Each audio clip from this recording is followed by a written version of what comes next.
Well, it looks like I'm starting with primarily these parts. This will be the body, and that's going to be the head. This part here is going to be a rear engine, part of it anyway. So the legs attached to the side. We'll cut this part off, leaving the rounded part so that they'll fit together like this. Just to be able to get about that much movement out of it. Drilled a hole all the way through the bottom. Drilled them out as well, only halfway through. Get those to fit, something like that. Just a round pile.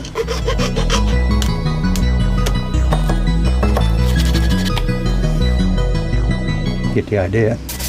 Sanded. Gives it too rough surface for the paint and the glue and sticky things to stick to. Now I've drilled a hole in the bottle cap and the marker cap, armature wire to go through.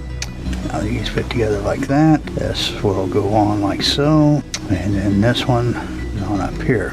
This is aluminum armature wire. We're going to double this up and twist into an armature. Oh yeah, I believe I've got plenty. Cold beans. That's about right. That's why we're dry fitting and not gluing everything right off the bat. Perfect. That's a long-legged beast.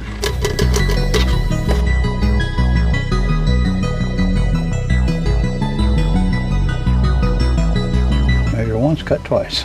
I'll start showing the label on the super glue once somebody decides to send me a gallon of it.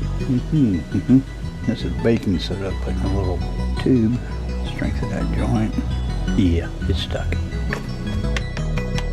Oh boy, I'm gonna put some washers in this for some added weight. This thing's gonna be a little top heavy. I want to set up kind of quick.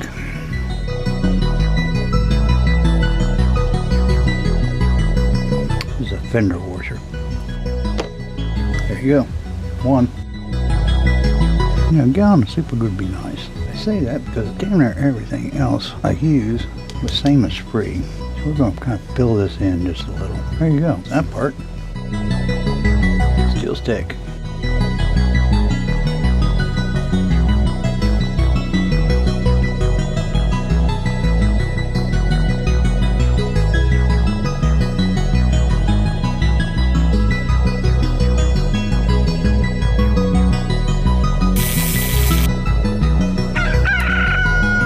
Off of the big light.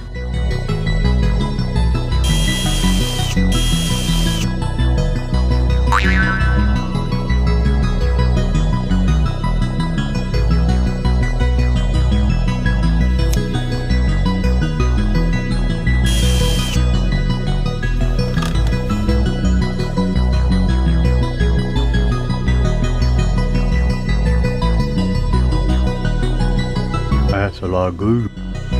Okay then, I'm just gonna wear a lot of super glue here. Tick, damn it.